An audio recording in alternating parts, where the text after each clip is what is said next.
नमस्कार, news India देख रहे हैं आप। मैं हूं आपके साथ पूजा अग्रवाल।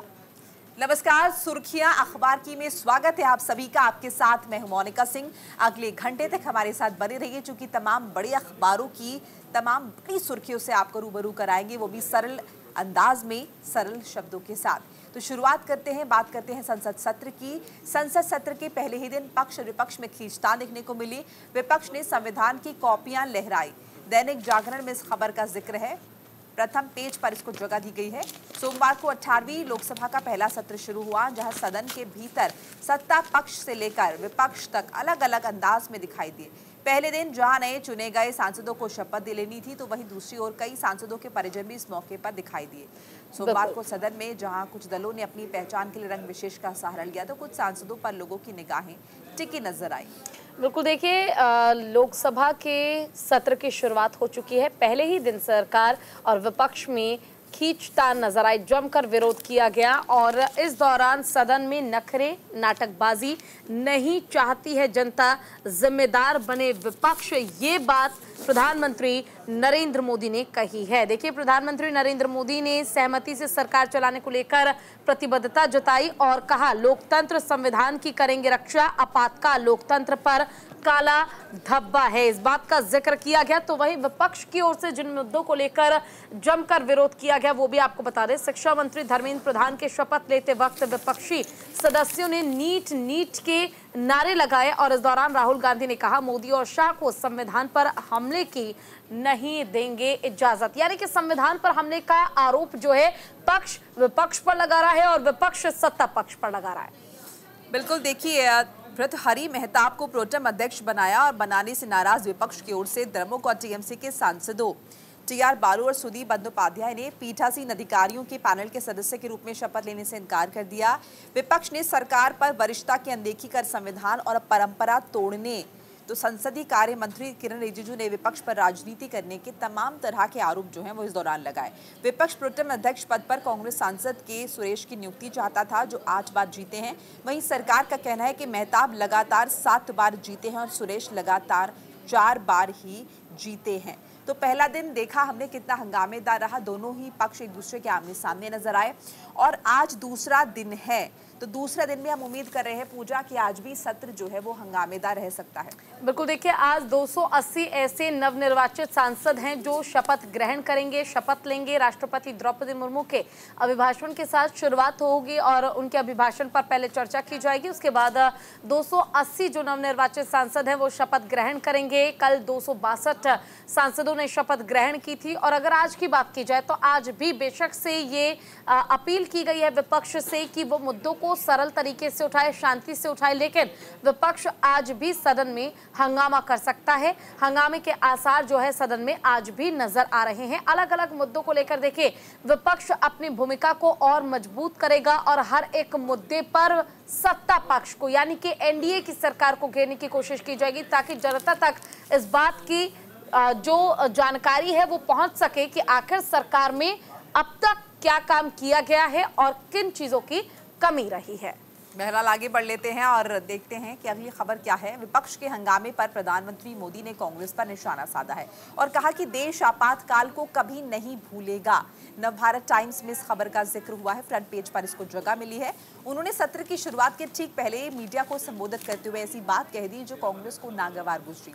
प्रधानमंत्री ने इमरजेंसी को लोकतंत्र पर लगा काला धब्बा करार देते हुए कहा कि इसकी 50वीं बरसी के मौके पर देशवासी संकल्प लें कि भारत में फिर कभी कोई ऐसा कदम उठाने की हिमाकत नहीं करे।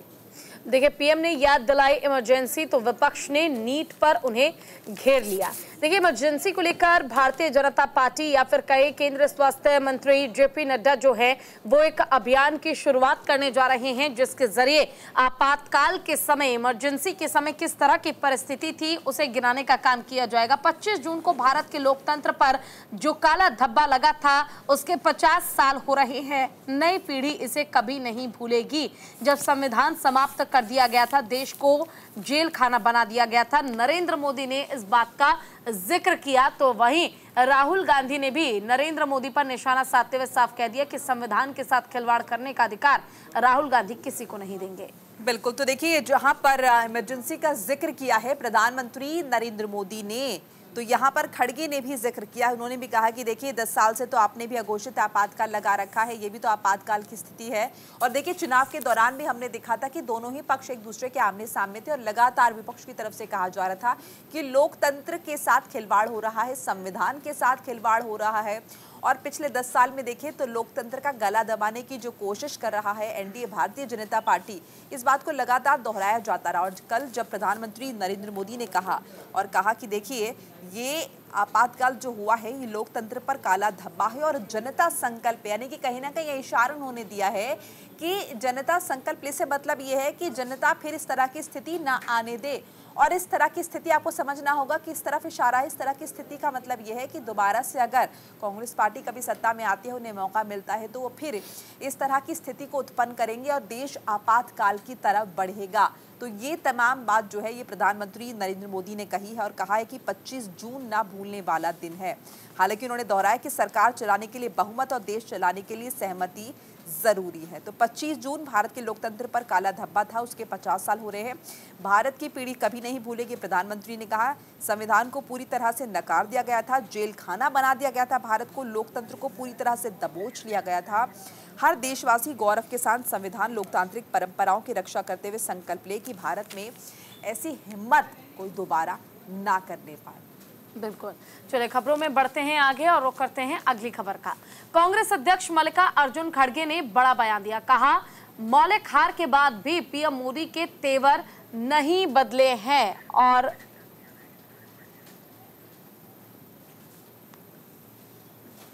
तो देखिए सदन की कार्रवाई के दौरान मल्लिकार्जुन खड़गे की ओर से इस बात का जिक्र किया गया है। देखिए द हिंदू में इसका जिक्र हुआ है। सदन की कार्यवाही शुरू होने से पहले मीडिया को संबोधित करते हुए पीएम मोदी ने कहा कि 25 जून को आपातकाल की 50वीं वर्षगांठ होगी और उन्होंने इसे देश के लोकतंत्र पर एक काला धब्बा बताया। उधर कांग्रेस अध्यक्ष पीएम पर पलटवार करते हुए कहते नजर आए कि पीएम मोदी आज जरूरत से ज्यादा बोल रहे हैं। इसे कहते हैं कि रस्सी जल गई बल नहीं गया।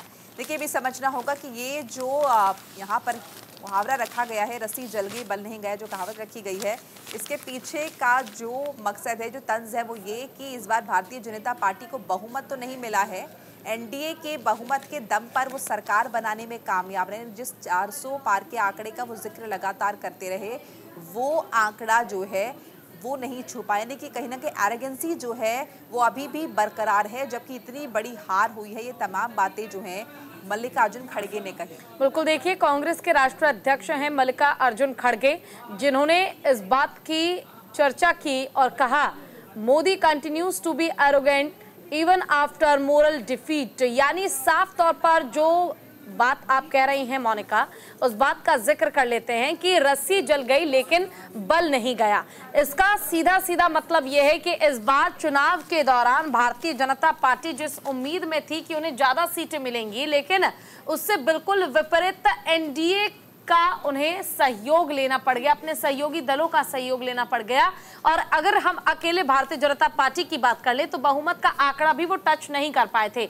लेकिन बावजूद इसके सदन में आते ही असल मुद्दों का जिक्र ना करते हुए विपक्ष पर निशाना साधना, इसको लेकर कहीं ना कहीं मल्लिकार्जुन खड़गे जो है वो प्रहार करते नजर आ रहे हैं। बिल्कुल, और इसीलिए उन्होंने जिक्र भी किया है, जिस खबर को भी हमने आपको हेडलाइन दिखाई भी, कि डिफीट हुई है, बहुत बड़ी हार हुई है, लेकिन एरोगेंसी जो है, वो जो घमंड है वो अभी भी टूटा नहीं है मोदी सरकार का। ये तमाम बातें जो है मल्लिकार्जुन खड़गे कहते हुए नजर आए। लेकिन इस बार जो नतीजा है लोकसभा चुनावों में जाहिर तौर पर अप्रत्याशित रहे और कहीं ना कहीं काफी चौंकाने वाले रहे भारतीय जनता पार्टी के लिए, इंडिया गठबंधन के लिए भी, क्योंकि वो लगातार कोशिश तो कर रहे थे, लेकिन जाहिर तौर पर उन्हें भी पता था कि चुनौती बहुत बड़ी है। लेकिन उस चुनौती को पार पाते हुए उन्होंने बेहतरीन प्रदर्शन किया है। और भारतीय जनता पार्टी जिस नारे की बात कर रही थी, वो नारा जो है वो फुलफिल नहीं हुआ है। वो बहुमत का आंकड़ा नहीं टच कर पाए हैं। सरकार भले ही सत्ता में बनी है, लेकिन बीजेपी के पास बहुमत नहीं है, एनडीए की सरकार है। ऐसे में जो भी फैसला लेना होगा वो बीजेपी को अपने तमाम सहयोगी दलों को कहीं ना कहीं कंसिडर करते हुए उनसे विचार विमर्श करने के बाद ही फैसला लिया जा बिल्कुल, देखिए एक पोस्ट किया गया था मल्लिकार्जुन खड़गे की ओर से एक्स पर, जिसमें उन्होंने इस बात का जिक्र किया, Narendra Modi ji, you are giving advice to the opposition, you are reminding us of 50-year-old emergency. आप हमें 50 साल पुराना इमरजेंसी याद दिला रहे हैं, लेकिन आपने 10 साल से घोषित इमरजेंसी देश में लगा रखी है, लेकिन बावजूद इसके आप उस पर चर्चा नहीं कर रहे हैं, देश के जो मुद्दे हैं उस पर चर्चा नहीं कर रहे हैं, बल्कि सदन की कार्रवाई शुरू होते ही आप सबसे पहले इमरजेंसी का जिक्र कर रहे हैं। ये वाकई शर्मनाक है। बहरहाल खबरों में बढ़ते हैं आगे और रुख करते हैं अगली खबर का। देखिए, आपातकाल पर कांग्रेस को घेरेगी भारतीय जनता पार्टी। तो प्रधानमंत्री नरेंद्र मोदी ने तो कह ही दिया है काला दिन है, और अब ये भी प्लान हो गया है कि कांग्रेस को घेरा जाएगा, पूरे देश में प्रदर्शन किया जाएगा। अमर उजाला में इस खबर को तरजीह दी गई है। भाजपा ने सोमवार को कहा कि वो 1975 के आपातकाल पर एक राष्ट्रव्यापी कार्यक्रम शुरू करेगा, ताकि कांग्रेस ने जिस तरह से संविधान के साथ खिलवाड़ किया है उसके प्रति विरोध जाहिर किया जा सके। बिल्कुल, देखिए, संविधान के प्रति कांग्रेस की अवहेलना को उजागर किया जा सके। पार्टी के मुख्य प्रवक्ता अनिल बलूनी ने एक बयान में कहा कि बीजेपी अध्यक्ष जेपी नड्डा मंगलवार को अपने मुख्यालय में लोकतंत्र के काले दिन शीर्षक से मुख्य कार्यक्रम को संबोधित करेंगे। और ये देखिए, मैं वो सेक्शन भी दिखा रही हूँ, वो जगह भी दिखा रही हूँ, कॉलम ये जहाँ पर अमर उजाला में इसको तरजीह दी गई है, जिसमें लिखा है कि आपातकाल पर कांग्रेस को घेरेगी भाजपा, चलाएगी अभियान। भाजपा अध्यक्ष नड्डा पार्टी मुख्यालय में लोकतंत्र के काले दिन कार्यक्रम को संबोधित करेंगे। पदाधिकारी कार्यकर्ता देश भर में लोगों को बताएंगे कि उस वक्त के हालात क्या थे। देखिए, बलूनी ने कहा कि भाजपा नेता, पदाधिकारी और कार्यकर्ता 1975 में आपातकाल लगाए जाने के विरोध में देश भर में आयोजित कार्यक्रमों में हिस्सा लेंगे। इसके साथ ही वो इस बात को उजागर करेंगे कि किस तरह से कांग्रेस ने संविधान का गला घोटा, नागरिकों को उनके अधिकारों से वंचित किया, 21 महीनों तक विपक्षी नेताओं पर अत्याचार किए, मीडिया को दबाया गया, सच बोलने वालों को चुप कराया गया, भारत की लोकतांत्रिक अखंडता को कमजोर किया और आंतरिक सुरक्षा अधिनियम और भारत रक्षा नियम के तहत लोगों पर अत्याचार किया। और देखिए, तारीख का भी जिक्र किया गया है पूजा की 25 जून 1975 को तत्कालीन प्रधानमंत्री इंदिरा गांधी ने आधी रात को ऑल इंडिया रेडियो पर प्रसारण में आपातकाल लागू करने का ऐलान कर दिया था।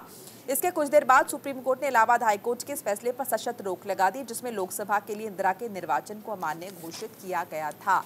तो इस बात का जिक्र किया गया है प्रधानमंत्री नरेंद्र मोदी की तरफ से।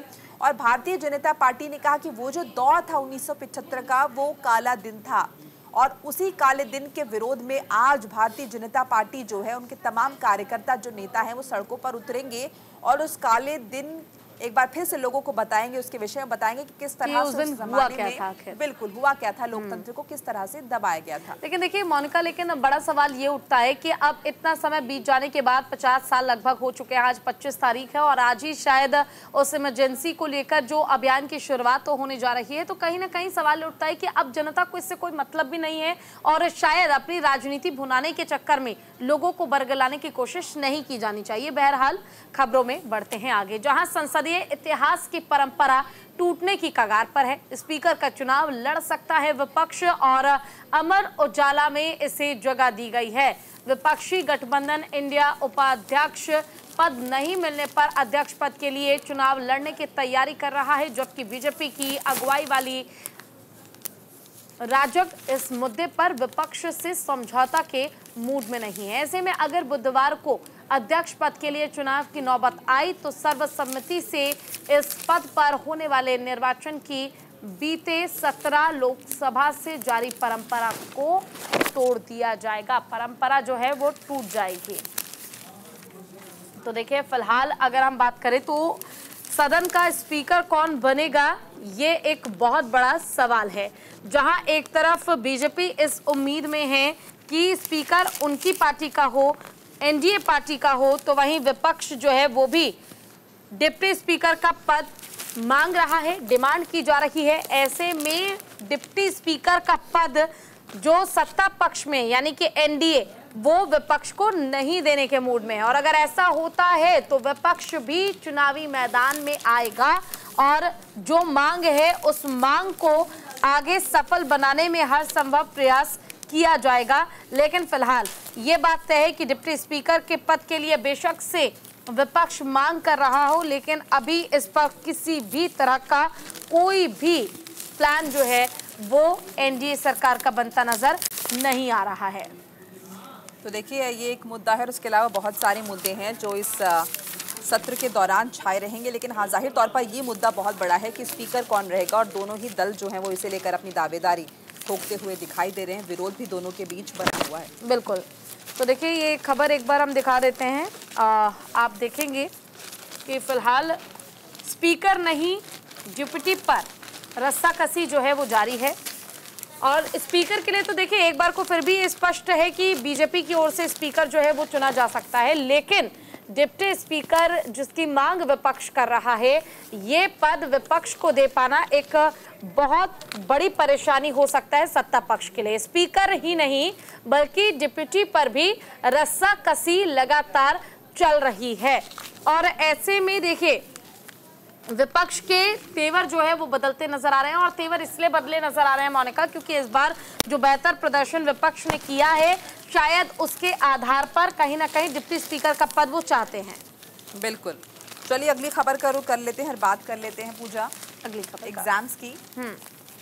बिल्कुल देखिए, और नीट परीक्षा को लेकर फिलहाल धांधलीबाजी जो हुई है उस मामले में सीबीआई ने अपने हाथों जांच करने की शुरुआत कर दी है। कई जगह पर छापेमारी की जा रही है। दैनिक जागरण में इस खबर को तरजीह दी गई है। यूजीसी नेट मामले में सीबीआई ने एफआईआर दर्ज कर अपनी जांच शुरू कर दी है। सूत्रों से मिल रही जानकारी के अनुसार सीबीआई यूजीसी नेट परीक्षा का पेपर लीक कहां से हुआ है, इसके पीछे कौन कौन से लोग शामिल हैं, इसका पता लगा रही है।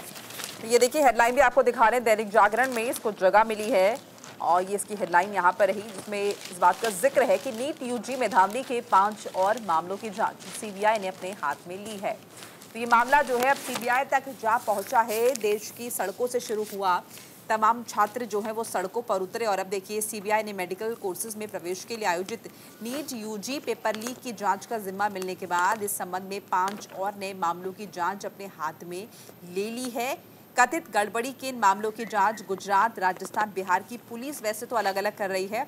शिक्षा मंत्रालय ने पेपर लीक के दावों की जांच के लिए छात्रों द्वारा देशव्यापी विरोध और अदालतों में याचिका दायर किए जाने के बाद शनिवार को सीबीआई को यह जांच सौंप दी थी, क्योंकि लगातार कहा जा रहा था कि इस मामले की निष्पक्ष जांच होना जरूरी हो जाता है, क्योंकि ये मामला सीधे जो है पूजा छात्रों के भविष्य के साथ जुड़ा हुआ है। और लगातार हम नीट की ही क्यों बात करें, तमाम बड़ी एग्जाम्स जो हैं उसमें गड़बड़ियां देखी जा रही हैं, अनियमितताएं लगातार देखी जा रही हैं। चलो ठीक है, और खबरों में लगातार हम आगे तमाम अपडेट्स आपको देंगे, लेकिन यहाँ वक्त छोड़ से ब्रेक का इजाज़त लौटेंगे।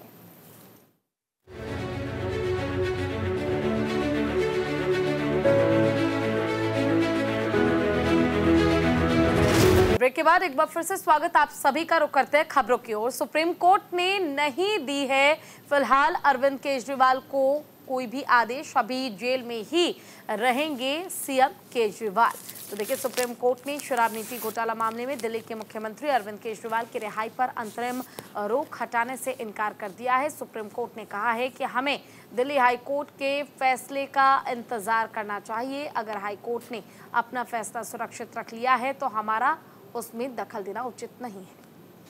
देखिए सुप्रीम कोर्ट ने नहीं दिया कोई आदेश, अभी जेल में ही रहेंगे केजरीवाल। इस खबर को तरजीह मिली है दैनिक जागरण में, हालांकि और भी कुछ अखबारों में इस खबर को इंपॉर्टेंस दी गई है, चूंकि बड़ी खबर है अरविंद केजरीवाल से जुड़ी हुई।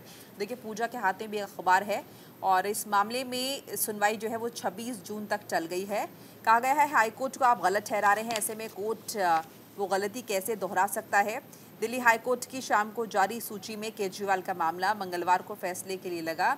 निचली अदालत ने केजरीवाल को मनी लॉन्ड्रिंग मामले में 20 जून को दी थी जमानत, हाईकोर्ट से रोक। तो देखिए दिल्ली आबकारी नीति घोटाला मामला है, सभी को पता है, चूंकि आए दिन इससे जुड़ी खबरें हम आपको बताते हैं। और इस मामले में अरविंद केजरीवाल फिलहाल जेल में ही रहेंगे, राहत उन्हें नहीं मिलेंगी। सुप्रीम कोर्ट से भी राहत नहीं मिली है। सुप्रीम कोर्ट ने जमानत पर लगी रोक हटाने की मांग वाली याचिका पर 26 जून तक जो है सुनवाई टाल दी है। सुप्रीम कोर्ट ने हाई कोर्ट के सुरक्षित रखे गए फैसले के इंतजार में मामले की सुनवाई टाल दी है 26 जून तक के लिए। और देखिए लगातार अरविंद केजरीवाल की तरफ से मांग की जाती रही है कि उन्हें राहत दी जाए, उन्हें जमानत मिले। इससे पहले आपको याद होगा चुनाव प्रचार के लिए एंट्रीम जमानत उन्हें मिली थी, हालांकि वो सिर्फ प्रचार के लिए, तो उसके बाद उन्होंने फिर कोशिश की कि मेडिकल ग्राउंड पे उन्हें जमानत दी जाए, हालांकि उसको कंसीडर नहीं किया गया। और एक बार फिर से ये खबरें आ रही है कि अरविंद केजरीवाल लगातार जमानत की गुहार लगा रहे हैं, लेकिन जमानत उन्हें नहीं मिल रही है। फिलहाल जेल में ही बने रहेंगे अरविंद केजरीवाल। बिल्कुल देखिए, और दिल्ली के मुख्यमंत्री अरविंद केजरीवाल क्योंकि जेल में है, अब 26 तारीख को यानी कि बुधवार को फिर से सुनवाई होगी, यानी कल। तो सुनवाई के दौरान क्या उन्हें राहत मिलेगी या नहीं, ये देखने वाली बात होगी। बहरहाल बढ़ते हैं आगे। मोनिका, दिल्ली में कटे पेड़ों पर डीडीए को सुप्रीम कोर्ट ने लगाई फटकार, एलजी के रोल पर भी पूछे सवाल। हिंदुस्तान टाइम्स में फ्रंट पेज पर इस खबर को जगह दी गई है, तरजीह दी गई है।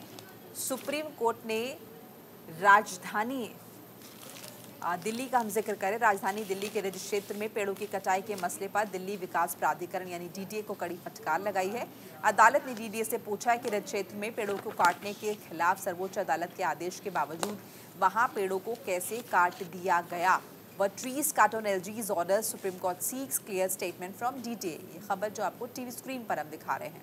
बिल्कुल देखिए, Supreme Court grills DDA on Delhi trees, ask if LG gave nod for felling. तो इसका मतलब साफ तौर पर यह है कि जो पेड़ काटे जा रहे हैं, इसको लेकर डीडीए को फटकार लगाई गई है और साफ पूछा गया है कि आप आखिर ऐसा क्यों कर रहे हैं। देखिए, सुप्रीम कोर्ट ने मंडे को डीडीए को एक नोटिस भेजा, उन्हें वार्न किया और साथ ही जो एलजी है उनको लेकर भी उन्होंने साफ तौर पर कहा है कि इस पर वो नज़र बनाएं और आखिर जो 1100 पेड़ काटे गए हैं, इसको लेकर न केवल सख्त कार्रवाई होनी चाहिए बल्कि जो भी इसमें दोषी हैं उनके खिलाफ एक्शन तत्काल प्रभाव से लिया जाए।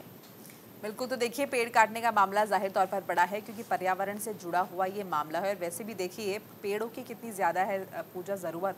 और अभी हाल ही में पर्यावरण दिवस भी मनाया गया जिस दौरान प्रधानमंत्री नरेंद्र मोदी खुद पेड़ लगाते हुए दिखाई भी दी और जागरूकता इस दौरान ये फैलाई गई कि ज़्यादा से ज़्यादा पेड़ जो हैं वो लगाए जाने चाहिए। तो देखिए, इसी को लेकर ये सवाल भी दागा गया है जिसमें पूछा गया है कि क्या एलजी ने खुद जो है हामी भरी थी, उन्होंने परमिशन दी थी पेड़ काटने के लिए, आखिर पेड़ कैसे कटे, ये सवाल जो है अदालत की तरफ से दागा गया है जो कि जाहिर तौर पर काफ़ी ज़रूरी भी हो जाता है। अभी देखिए, लगातार पॉल्यूशन की भी एक बड़ी समस्या है जो है वो देखी जा रही है। बिल्कुल देखिए, साफ तौर पर कहा गया कि ये पर्यावरण के खिलाफ एक बहुत गंभीर और एक बहुत बड़ा नुकसान है कि 1100 पेड़ एक साथ काट दिए जाते हैं और ऐसे में एलजी को फटकार लगाते हुए सुप्रीम कोर्ट ने साफ कहा है कि आप इतने गंभीर मामले को इतना कैजुअल कैसे ले सकते हैं। ये एक बहुत बड़ी बात है कि आप इतने सीरियस मैटर को इतना कैजुअली ले रहे हैं। इस मामले में जांच करने के भी निर्देश साफ तौर पर दिए गए हैं और कहा गया है कि कोर्ट इस मामले में चुप बिल्कुल नहीं बैठेगा, रिपोर्ट भी सौंपनी होगी कि आखिर ऐसा किसके संरक्षण में किया गया है। बढ़ते हैं आगे। अनशन के दौरान आतिशी का वजन 2 किलोग्राम से ज़्यादा घट चुका है। अस्पताल में फिलहाल भर्ती करा दिया गया है आतिशी को। तो देखिए, आतिशी ने कहा मेरा ब्लड प्रेशर जो है और शुगर का जो स्तर है वो गिर रहा है और मेरा वजन भी कम हो गया है। कीटोन का स्तर बहुत अधिक है जो लंबे समय में हानिकारक प्रभाव डाल सकता है। चाहे मेरे शरीर को कितना भी कष्ट क्यों ना हो, मैं भूख हड़ताल तब तक जारी रखूंगी जब तक हरियाणा दिल्ली के हिस्से का पानी नहीं छोड़ देता। तो ये देखिए, इस खबर को यहाँ पर जो है तरजीह मिली है अमर उजाला में, पढ़कर भी सुनाना चाहेंगे। देखिए, आतिशी का वजन 2.2 किलो घटा है, डॉक्टर्स ने भर्ती होने की सलाह दी है। तस्वीर भी छपी है इस खबर के साथ जिसमें एक डॉक्टर आतिशी की जांच करती हुई दिखाई दे रही है। बताया जा रहा है कि 4 दिन में ब्लड शुगर लेवल जो है वो 28 यूनिट तक गिर चुका है, वजन कम हो चुका है। सोमवार को लोकनायक अस्पताल के डॉक्टर्स ने ये स्वास्थ्य की जांच की और कहा कि वजन कम हो रहा है इसलिए इन्हें हॉस्पिटल में एडमिट होना चाहिए, लेकिन मंत्री ने अनशन खत्म करने से मना कर दिया। इस बीच देखिए, न्यूज़ इंडिया ने जब हर्ष मल्होत्रा जो कि दिल्ली में सांसद उनसे बात की तो उन्होंने कहा था कि देखिए, आतिशी अनशन के बीच में उठ के चली जाती हैं, पता नहीं चलता क्या करती हैं, खाती हैं या पीती हैं। तो भारतीय जनता पार्टी ये भी सवाल उठा रही है कि अनशन पूरी तरह से अनशन है भी या नहीं। हालांकि देखिए, डॉक्टर्स का कहना है कि उनका वजन गिर रहा है। 21 जून से जल मंत्री आतिशी दिल्ली वालों को हरियाणा से उनका हक का पानी दिलवाने के अनशन पर बैठी हुई हैं। पहले उनका वजन जो है वो 65.8 था और अभी चौथे दिन घटकर 63.6 किलो पहुंच गया है। बिल्कुल देखिए, डॉक्टर ने साफ एडमिट करने की बात कह दी है। आतिशी का न केवल वजन घटा है बल्कि शुगर का लेवल जो है वो भी काफ़ी ज़्यादा बढ़ता जा रहा है। 4 दिन में 2 किलो वजन घट चुका है दिल्ली की जल मंत्री आतिशी का और बीजेपी साफ कह रही है कि शुगर का लेवल जो है वो नहीं गिरा है, ये एक मात्र बहाना है और ऐसे में अस्पताल में भर्ती होने के निर्देश साफ डॉक्टर्स ने दे दिए हैं आतिशी को। चलिए, आतिशी की स्वास्थ्य को देखते हुए अगर यहाँ पर पड़ोसी राज्य जो है मेहरबान हो जाते हैं, दिल्ली वालों को पानी मिल जाता है, तो शायद वो अपना अनशन खत्म करते। देखना होगा कि कब तक उनका अनशन चलता है। बहरहाल आगे बढ़ लेते हैं खबरों में और बात करते हैं मौसम की। दिल्ली एनसीआर में पूरे हफ्ते बारिश के आसार, छाए रहेंगे बादल। ये बड़ी इम्पॉर्टेंट खबर है उन लोगों के लिए जो पिछले दिनों लगातार गर्मी से जूझ रहे थे। बिल्कुल, देखिए मौसम विभाग ने मंगलवार को आसमान में बादल छाए रहने और गरज के साथ हल्की बारिश होने की और तेज हवाएं चलने की जो संभावना है वो जताई है। इससे पहले बीते दिन भी कुछ इलाकों में हल्की बारिश हुई थी। एनसीआर में सप्ताह भर बारिश का अनुमान, येलो अलर्ट जारी, यानी कि पूरे हफ्ते बारिश हो सकती है। बादल छाए रहेंगे, मौसम विभाग की तरफ से कह दिया गया है। और सुबह से ही बादल छाए रहे हैं, दोपहर बाद आंधी चली है कल और कई इलाकों में तो हल्की बारिश भी हुई है।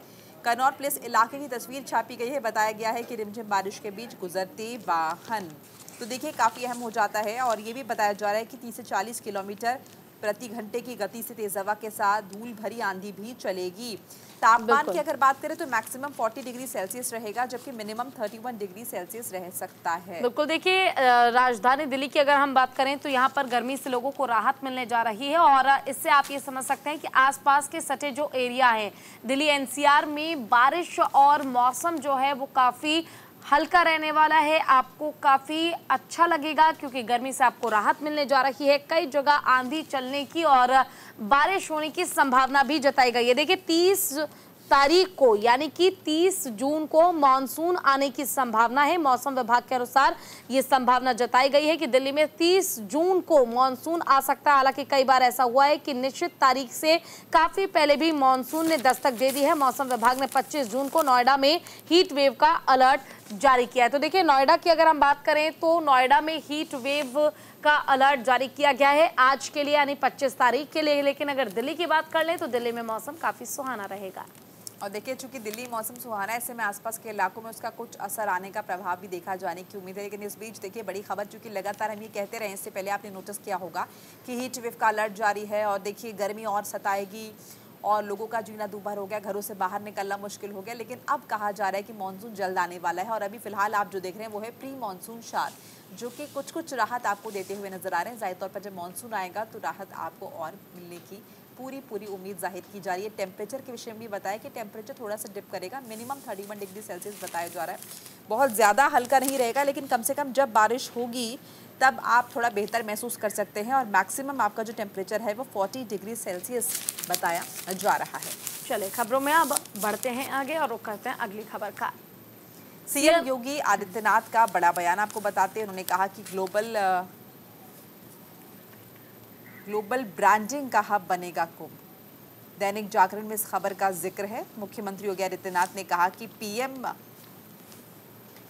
प्रधानमंत्री नरेंद्र मोदी के मार्गदर्शन में वर्ष 2019 में कुंभ का आयोजन किया गया। इस बार जो है अपेक्षाएं अधिक हैं। आमजन की आस्था, अपेक्षा और आकांक्षा का ध्यान रखते हुए महाकुंभ की गरिमा और महत्ता के अनुरूप आयोजन होना चाहिए। तो ग्लोबल ब्रांडिंग का भी माध्यम बनेगा महाकुंभ। अगर महाकुंभ होगा, देखिए महाकुंभ जब होता है तो जाहिर तौर पर देश विदेश से तमाम सैलानी यहाँ पहुँचते हैं, तमाम पर्यटक यहाँ पर पहुँचते हैं और ये जो पूरा इलाका है प्रयागराज का, यहाँ पर अगर हम देखें व्यवस्था एकदम बदल जाती है। और अब ये कहा जा रहा है, बड़ा संदेश योगी आदित्यनाथ की तरफ से दिया जा रहा है कि ग्लोबल ब्रांडिंग का भी माध्यम बनेगा महाकुंभ।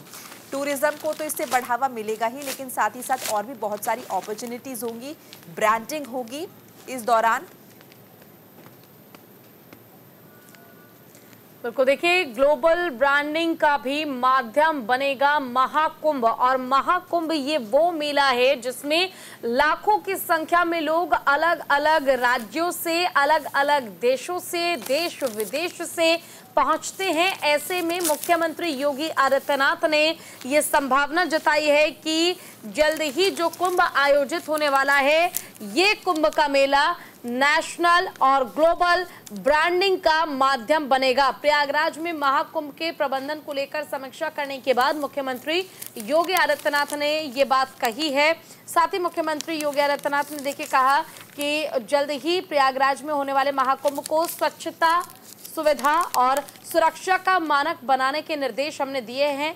महाकुंभ 2025 पूरे विश्व को सनातन भारतीय संस्कृति के साक्षात्कार कराने का सुअवसर देगा और ऐसे में ग्लोबल ब्रांडिंग का एक माध्यम भी बनेगा कुंभ का ये मेला। तो देखिए, हमेशा आप देखते हैं जब भी कुंभ का आयोजन होता है या कुंभ का आयोजन होता है तो तमाम जो लोग हैं, चाहे वो बाहर से ही क्यों ना आ रहे हो, हम सिर्फ भारत की ही बात नहीं कर रहे, भारत के बाहर से भी लोग जो उसमें श्रद्धा रखते हैं, संगम पर डुबकी लगाना चाहते हैं, इस पवित्र मौके पर यहाँ पहुँचते हैं तमाम पुण्यों के लिए।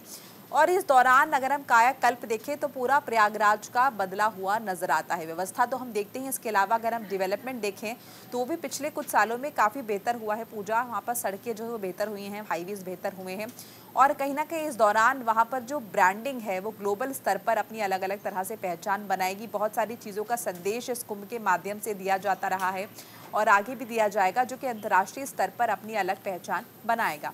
बिल्कुल। बहरहाल आगे बढ़ लेते हैं। पश्चिम बंगाल की सीएम ममता बनर्जी ने बड़ा बयान दिया है। उन्होंने कहा कि तीस्ता वाटर शेयरिंग में लेनी चाहिए बंगाल की राय। द हिंदू में इस खबर का जिक्र हुआ है, फ्रंट पेज पे इसे तरजीह दी गई है। हाल ही में पश्चिम बंगाल की सीएम ममता बनर्जी ने पीएम मोदी के नाम एक चिट्ठी लिखी थी। चिट्ठी के जरिए सीएम ममता बनर्जी ने तीस्ता जल बंटवारे को लेकर हुई बातचीत में पश्चिम बंगाल सरकार को शामिल न करने का आरोप लगाया था। इसके साथ ही उन्होंने नाराजगी भी जाहिर की थी और ऐसे में अब केंद्र सरकार ने इस पर कहा है कि पश्चिम बंगाल सरकार के द्वारा झूठ फैलाया जा रहा है। केंद्र सरकार के सूत्रों के मुताबिक कई दफा पश्चिम बंगाल सरकार को इस बारे में अवगत कराया गया था। तो देखिए, एक हेडलाइन आपको टीवी स्क्रीन पर भी दिखा रहे हैं, जिसमें लिखा है कि Mamata says Bengal must be involve in any talks on sharing of Teesta water, जिस पर केंद्र सरकार का कहना है कि उन्हें कई दफा अवगत करवाया गया है। पश्चिम बंगाल सरकार जो है वो लगातार झूठ फैला रही है। चूंकि ममता बनर्जी ने इसे लेकर नाराजगी जाहिर की और कहा है कि उन्हें इंक्लूड नहीं किया गया था इस बातचीत में। तीस्ता जल बंटवारे को लेकर जो बातचीत हुई थी, जो वार्ता हुई थी, इसमें उनसे भी राय मशवरा करना चाहिए था, उन्हें भी इसमें इंक्लूड करना चाहिए था। बिल्कुल। देखिए, Mamata says Bengal must be involve in any talk on sharing और टेस्टा वाटर, यानी कि पानी शेयरिंग को लेकर किसी भी तरह से कोई भी बातचीत जो है वो पश्चिम बंगाल के मुख्यमंत्री ममता बनर्जी से नहीं की गई। उन्हें इस मैटर में इन्वॉल्व नहीं किया गया, जिसको लेकर अब उन्होंने साफ तौर पर कहा है, now they are trying to give taster water as if they are kings. If they do not listen to us and take any decision, they will be protest all over West Bengal and across to the country। जिसमें साफ तौर पर मुख्यमंत्री ममता बनर्जी ने ये कहा है कि टेस्टा वाटर को लेकर जब पहले पश्चिम बंगाल को इन्वॉल्व नहीं किया गया, तो अब अगर वो ऐसा करते भी है तो पूरे पश्चिम बंगाल और पूरे भारत में जगह जगह हम प्रोटेस्ट करने का, प्रदर्शन करने का काम करेंगे। बढ़ते आगे। राम मंदिर में पानी का रिसाव हो रहा है, ऐसी खबरें सामने आई हैं। जी हां, मंदिर परिसर व्यवस्था में जुटा हुआ है और जानकारी यह है कि पहली बारिश के साथ ही अब राम मंदिर में पानी टपकने लगा है। तो देखिए, मंदिर में छत से पानी की बूंदें टपकी और इससे गर्भगृह में पानी इकट्ठा होने का दावा सामने आते ही जाहिर तौर पर चर्चा का विषय ये बना है और बनेगा क्यों नहीं। जिस राम मंदिर को लेकर तमाम चर्चाएं हुई थी, राम मंदिर जिसकी प्राण प्रतिष्ठा हुई, वही राम मंदिर ट्रस्ट ने भी मान लिया है कि बरसात के समय पानी छत से रिसकर नीचे मंदिर में आया है। ऐसे में इसके जिस तरह से इसे बनाया गया है, इसके कंस्ट्रक्शन को लेकर, इसके डेवलपमेंट को लेकर सवाल तो उठेंगी। राम मंदिर के ट्रस्टी अनिल मिश्रा ने सफाई दी और कहा है कि निर्माण कार्य होने के चलते वाटर सीलिंग नहीं हो पाई है, इसी वजह से पानी नीचे आया है। वाटर सीलिंग बरसात से पहले कर ली जाएगी, भविष्य में इस तरह की समस्या नहीं आएगी। देखिए, साफ तौर पर कहा जा रहा है राम मंदिर में जो पानी का रिसाव हो रहा है, देखिए बरसात का मौसम है और अब चूंकि मानसून भी बेहद करीब है, तो ऐसे में लाजमी सी बात है कि अगर हल्की फुल्की बारिश में ही राम मंदिर का ये हाल है। वो राम मंदिर जिसको लेकर भारतीय जनता पार्टी ने न जाने कितना ही ढोल पीटा, भारतीय जनता पार्टी ने वोट मांगे, भारतीय जनता पार्टी ने राम मंदिर का गुणगान पूरे देश में विदेश में किया।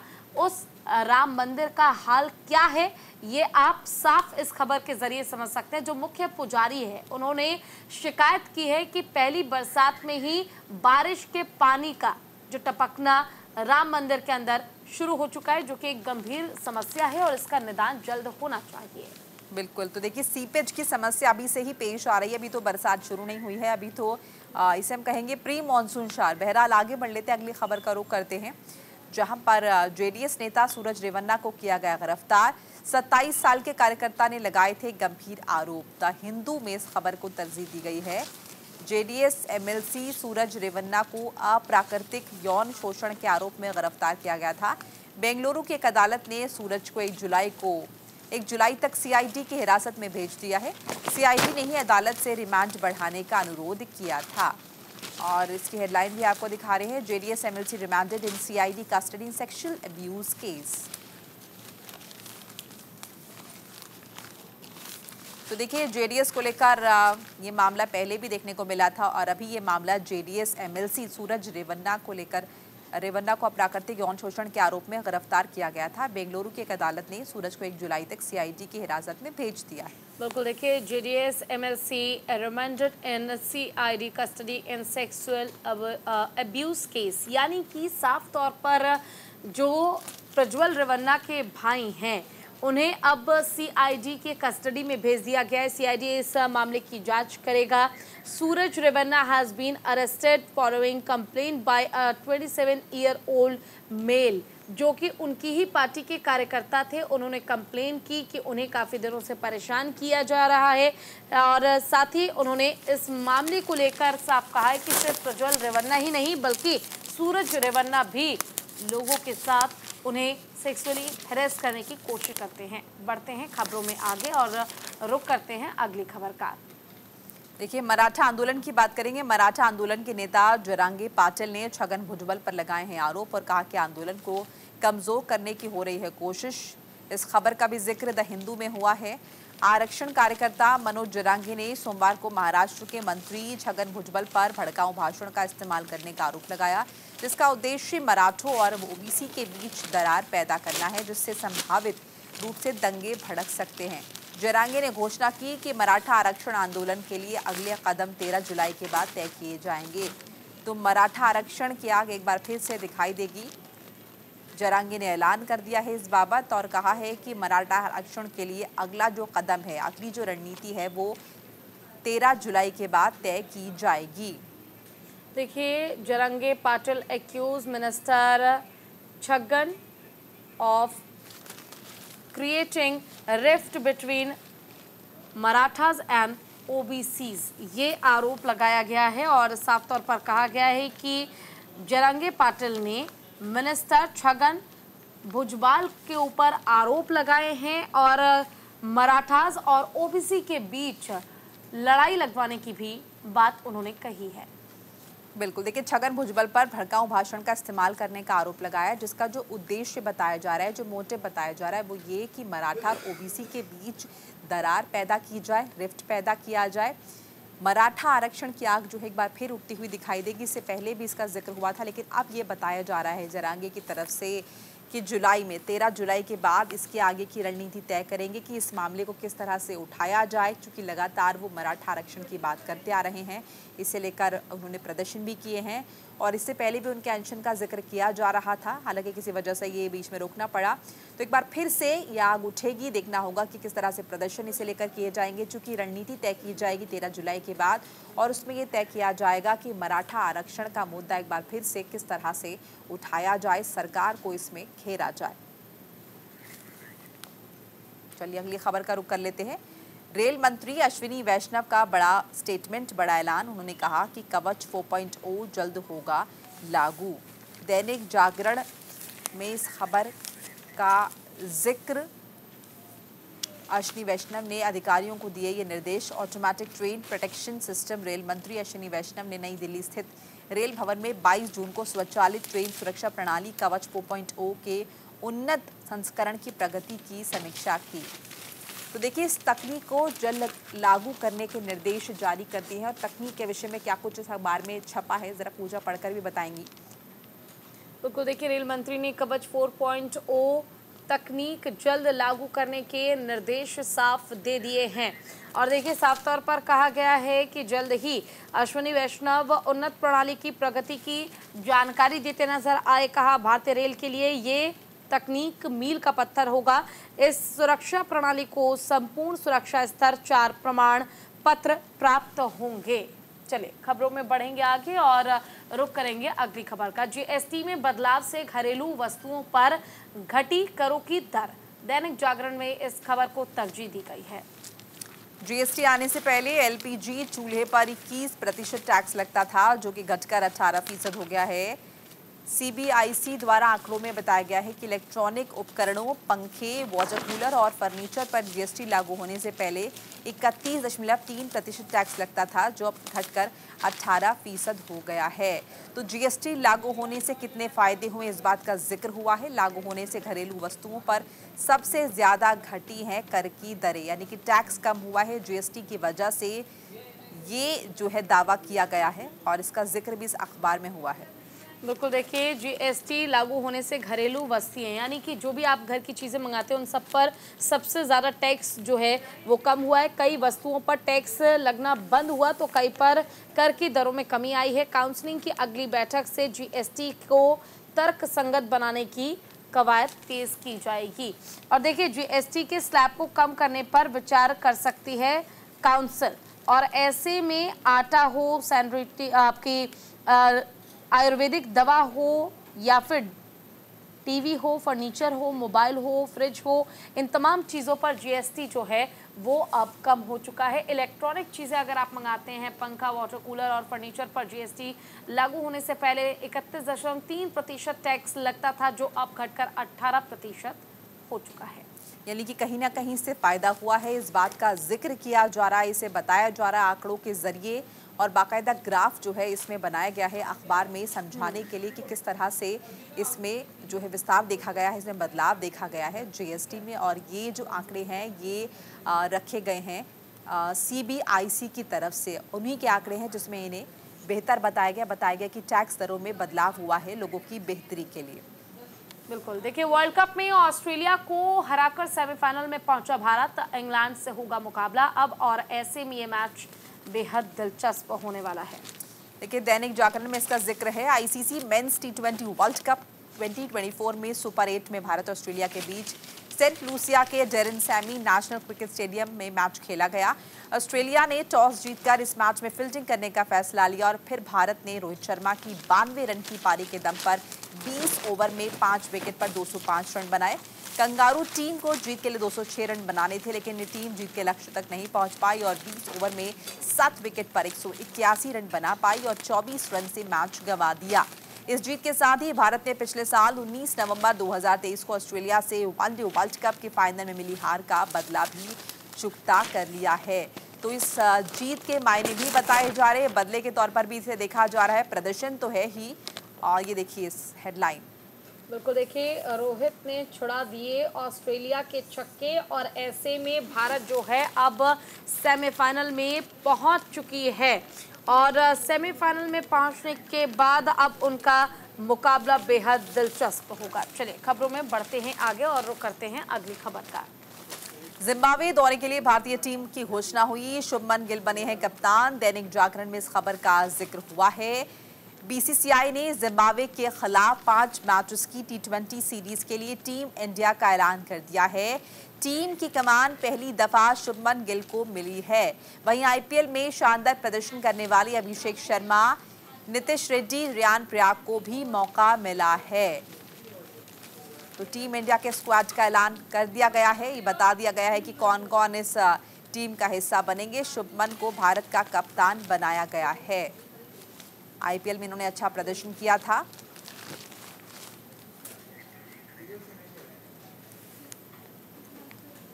और चलिए इसी के साथ ही इस बुलेटिन में फिलहाल इतना ही। लगातार खबरों के लिए आप देखते रहिए न्यूज़ इंडिया। नमस्कार। नमस्कार। है।